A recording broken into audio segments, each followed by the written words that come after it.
Salam sejahtera, hari ini kumpulan 3, akan membentangkan inisiatif KPM dalam menaikkan taraf sistem pendidikan di Malaysia pada era pandemik COVID-19.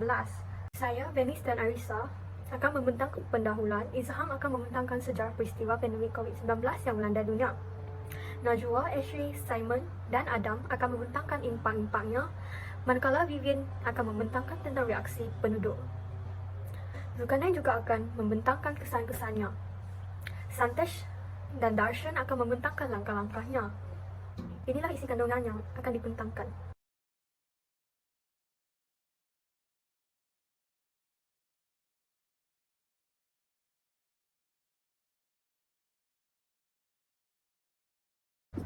Wabak coronavirus yang dikenali sebagai COVID-19 merupakan satu penyakit berjangkit yang berpunca daripada sejenis virus, iaitu Severe Acute Respiratory Syndrome Coronavirus 2 SARS-CoV-2.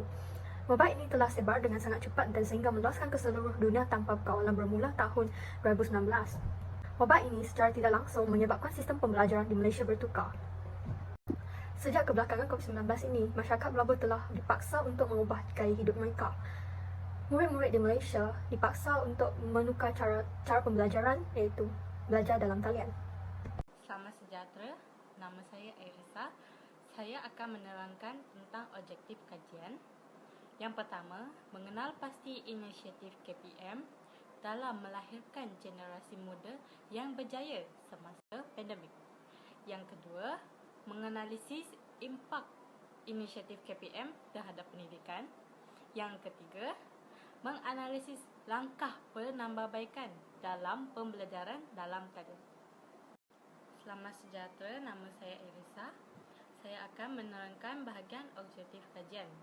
Yang pertama, mengenal pasti inisiatif KPM dalam melahirkan generasi muda yang berjaya semasa pandemik. Yang kedua, menganalisis impak inisiatif KPM dalam pendidikan. Yang ketiga, menganalisis langkah penambahbaikan dalam pembelajaran secara talian. Selamat sejahtera, nama saya Arisa. Saya akan menerangkan tentang tabakan kajian. Semasa COVID-19 melanda di negara kita pada Mac 2020, pandemik telah berlaku yang diarahkan oleh kerajaan di mana semua rakyat Malaysia tidak boleh keluar daripada rumah. Ini telah menyebabkan pelajar dan pendidik tidak boleh bersemuka pada tempoh masa yang panjang. Ini telah menyebabkan mereka ketinggalan banyak silibus, terutamanya pelajar yang mengambil ujian penting iaitu PPSR, PT3, SPM dan STPM. Oleh itu, kerajaan telah mengambil keputusan akhirnya untuk menyambung pembelajaran secara talian. Namun muncul masalah-masalah seperti masalah di mana pelajar tidak mempunyai peranti seperti telefon pintar, komputer, laptop atau tablet untuk mengikuti pembelajaran secara talian. Namun timbulnya masalah-masalah seperti masalah di mana pelajar tidak mempunyai peranti iaitu telefon pintar, komputer, laptop atau tablet untuk mengikuti pelajaran secara talian. Dan direkodkan 1.7 juta pelajar tidak mempunyai peranti yang dikemukakan. Selain itu, masalah seperti di mana pelajar berhenti sekolah. Ramai pelajar yang berhenti sekolah ketika pandemik pada bulan Mac sehingga Disember yang direkodkan seramai 21,316 pelajar berhenti sekolah pada tahun 2000. Selamat sejahtera. Nama saya ialah Izham dan saya akan meneruskan perbincangan kita dengan menerangkan serba sedikit tentang sejarah peristiwa pandemik COVID-19 yang melanda dunia. Pada Disember 2019, satu wabak radang paru-paru yang tidak dikenali telah dikesan di Wuhan, China. Setelah kajian selidik dilakukan, virus ini tergolong dalam keluarga coronavirus dan telah dinamakan sebagai Novel Coronavirus 2019 atau secara ringkasnya COVID-19. COVID-19 ini mempunyai kadar infektiviti yang sangat tinggi melalui pernafasan dan juga boleh merebak melalui sentuhan. Antara gejala-gejala umum jika seseorang itu dijangkiti COVID-19 ialah batuk, demam dan sesak nafas.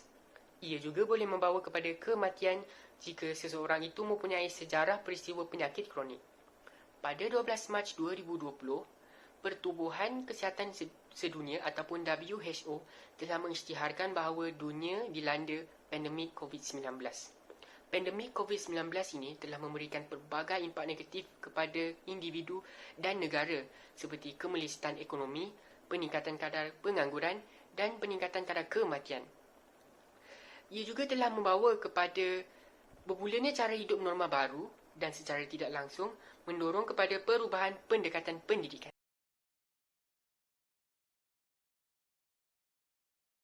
Pandemik COVID-19 telah memberi impak terhadap cara pembelajaran seseorang individu.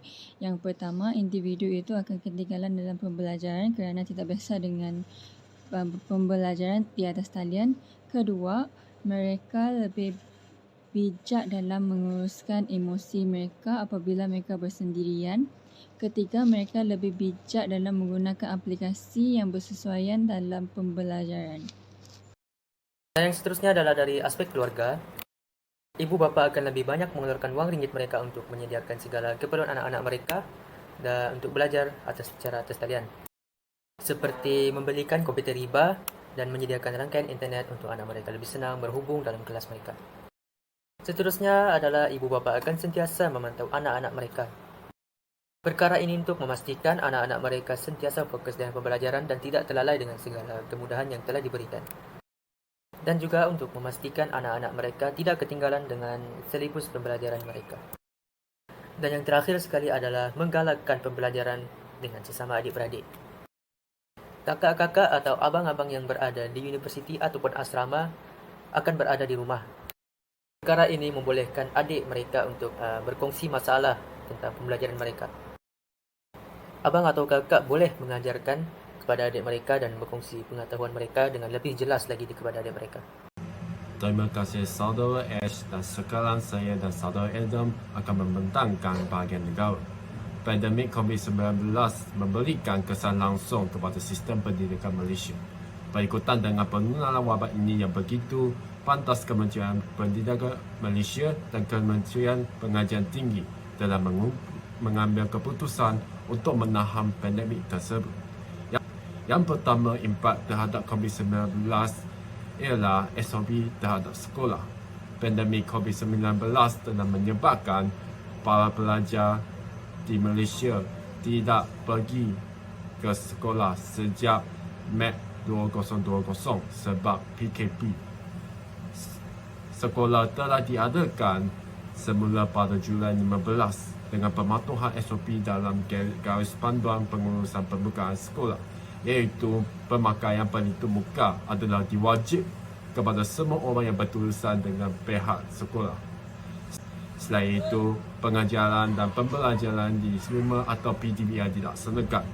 Apabila kerajaan mengambil keputusan untuk melaksanakan sekatan pergerakan, seluruh sekolah di Malaysia telah ditutup dan mula-mula meneruskan pembelajaran secara PDBR. Langkah ini bagi memastikan semua murid tidak ketinggalan dalam mengikuti pembelajaran. Hal yang sama juga terjadi kepada pendidikan di peringkat universiti. Seluruh institusi pengajian tinggi telah ditutup dan para pelajar diarahkan untuk berada di kediaman masing-masing untuk mengelakkan mereka dijangkiti atau membawa virus COVID-19 kepada orang lain.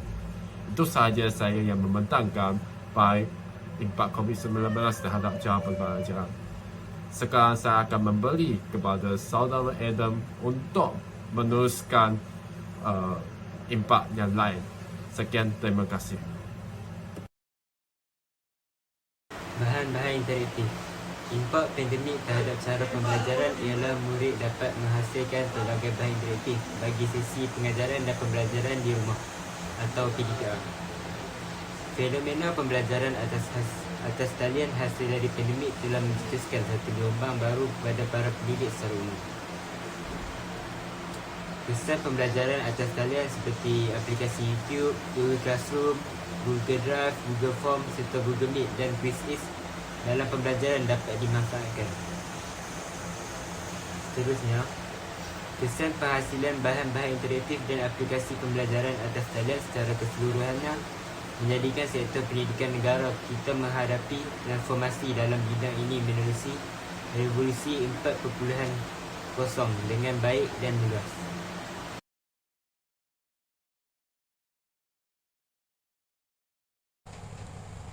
Sekarang, saya akan membincangkan reaksi Kementerian Pelajaran Malaysia terhadap pandemik COVID-19 yang melanda di Malaysia. Bagi reaksi positif, penggunaan teknologi yang canggih mampu meningkatkan kemahiran dalam penggunaannya. Seperti mana yang kita tahu, guru-guru juga dapat membangunkan pengajaran mereka dengan mudah. Selain itu, penggunaan teknologi yang canggih mampu menjimatkan masa untuk guru bagi menyediakan bahan pengajaran dan pembelajaran. Sebagai contoh, aplikasi yang dapat digunakan oleh guru dan para pelajar iaitu Google Classroom, Google Meet, Telegram, Zoom dan WhatsApp. Pembelajaran atas talian lebih diminati oleh pelajar kerana pembelajaran atas talian lebih interaktif dan bersifat kreatif dan inovasi. Yang kedua, pelajar juga dapat menunjukkan nilai keberanian dalam diri semasa membuat pembentangan. Peluang kepada warga pendidik dan pelajar-pelajar untuk menggunakan medium pengajaran dan pembelajaran. Seterusnya, reaksi negatif. Yang pertama, Kementerian Pelajaran Malaysia perlu memikirkan pelbagai inisiatif yang sesuai untuk melancarkan pembelajaran atas talian. Terdapat sesetengah pelajar suka untuk memperoleh capaian internet yang pantas. Kedua, pelajar tidak dapat mengakses maklumat serta memuat turun bahan-bahan pembelajaran yang dikongsikan oleh guru mereka. Seterusnya, cara pengurusan pelajar berubah serta sukar untuk dilakukan. Terdapat banyak penggunaan pelbagai sistem dan teknologi maklumat yang memerlukan kepakaran yang tinggi oleh seseorang individu. Oleh sebab itu, berlakunya keciciran maklumat pelajar iaitu seperti data-data pelajar. Contohnya berlaku permasalahan dalam menganalisis data sehinggakan berlakunya kehilangan data dan dokumen-dokumen penting pelajar. Itu sahaja daripada saya. Assalamualaikum warahmatullahi wabarakatuh. Saya Zulkarnain akan sambung untuk 5.0 iaitu kesan perubahan sistem pendidikan terhadap pandemik COVID-19 yang melanda di Malaysia. Kesannya terdapat dua iaitu kesan dari segi positif dan kesan dari segi negatif. Kesan positifnya ialah dia memperkenalkan sistem pembelajaran secara alam maya, dapat berinteraksi, berkomunikasi dan menonton video pembelajaran dengan mudah. Dan juga ia juga menjimatkan masa pelajar dan guru atau pensyarah. Manakala kesan negatif pula ialah tingkah laku pelajar yang berubah dan untuk tidak menghormati guru dan pemantauan yang tidak berterusan oleh ibu bapa. Ini kerana hal-hal seperti ini sangatlah perlu diberi lebih perhatian supaya pelajar dapat menghormati guru serta ibu bapa dapat memberi semangat untuk kepada pelajar untuk bersemangat untuk belajar. Sekian, terima kasih.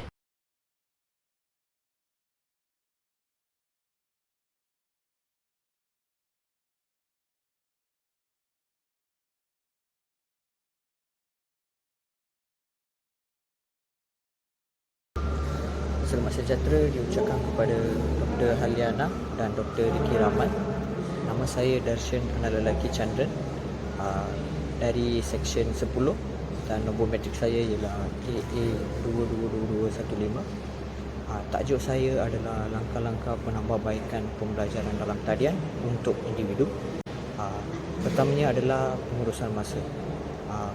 Pelajar perlu membuat jadual waktu harian dengan membahagikan waktu belajar, menyiapkan tugasan dan aktiviti lain, mewujudkan kehidupan yang lebih teratur dan efisien supaya kehidupan dan emosi pelajar lebih stabil. Dalam konteks ini, disiplin diri lebih utama. Yang kedua adalah persediaan tempat belajar. Pelajar harus menyediakan tempat belajar yang lebih kondusif memilih tempat yang selesa, selamat dan tidak mudah diganggu. Bijak untuk mencari kawasan internet yang mudah diakses supaya pelajar tidak terlepas apa-apa perkara mengenai tugasan dan pembelajaran. Tidak selalu seperti di atas katil atau bilik yang gelap. Yang ketiga adalah mendapat rehat yang secukupnya. Pelajar perlu memastikan bahawa diri mereka mempunyai rehat yang secukupnya. Pelajar tidur secukupnya dalam 6 hingga 7 jam sehari. Sekiranya pelajar mengulang kaji pelajaran, pastikan pelajar rehat dalam 5 hingga 10 minit. Elakkan penggunaan telefon sewaktu rehat. Pelajar harus lakukan aktiviti yang ringan seperti senaman ringan supaya kembali aktif dan kekal momentum ketika belajar di atas talian. Yang keempat adalah motivasi.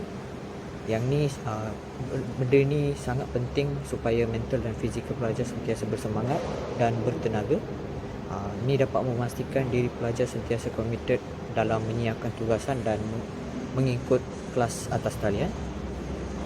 Memastikan setiap tugasan dapat diselesaikan mengikut masa yang ditetapkan. Pelajar perlu berkongsi masalah dengan orang yang mereka percaya. Pelajar juga perlu mempunyai rakan-rakan yang sentiasa memberi semangat kepada mereka, dan pelajar harus dekatkan diri mereka dengan perkara yang positif. Itu sahaja daripada saya. Terima kasih, Doktor. Selamat sejahtera, nama saya Santoy Suwaran. Nombor kad matrik saya AA222198. Antara langkah-langkah penambahbaikan pembelajaran dalam talian terhadap keluarga adalah ibu bapa perlu menyediakan gadget untuk pembelajaran. Gadget-gadget seperti telefon pintar, komputer riba dan tab menjadi satu keutamaan untuk meneruskan pembelajaran dalam talian. Hal ini, anak-anak mereka dapat mencari bahan bacaan dan video yang berkaitan dengan mata pelajaran tersebut. Anak-anak mereka juga dapat melaksanakan dan menyiapkan tugasan yang diberikan oleh guru mata pelajaran dengan cepat dan mudah. Seterusnya, menyediakan ruang belajar yang sesuai. Ibu bapa haruslah menyediakan satu bilik as untuk anak-anak mereka. Ibu bapa juga menyediakan suasana dalam rumah yang sesuai untuk home-based learning seperti meja belajar dan sebagainya. Hal ini ibu bapa dapat mengawasi persekitaran sosial anak-anak mereka. Seterusnya, suasana yang senyap membolehkan anak-anak mereka berada dalam keadaan selesa dan juga dapat memberi tumpuan sepenuhnya semasa belajar. Kemudian, ibu bapa haruslah memastikan pencapaian internet yang bagus. Pembelajaran atas talian terpaksa anak-anak bergantung kepada akses internet. Hal ini dapat Antara langkah-langkah yang boleh diambil oleh pihak kerajaan untuk penambahbaikan pembelajaran di atas talian adalah dengan mengadakan program pendidikan melalui televisyen seperti di saluran TV3. Kedua, mereka boleh memberikan kemudahan peranti seperti tablet, laptop dan sebagainya. Seterusnya, mereka kena memberikan kemudahan internet kepada pelajar terutamanya yang tinggal di kawasan pedalaman. Kesimpulannya, KPM telah melaksanakan pelbagai inisiatif yang dapat membantu para pelajar untuk meneruskan pembelajaran mereka dengan sempurna. Justeru, para pelajar tidak ketinggalan dalam pembelajaran dan mampu mengekalkan prestasi diri dalam sekolah.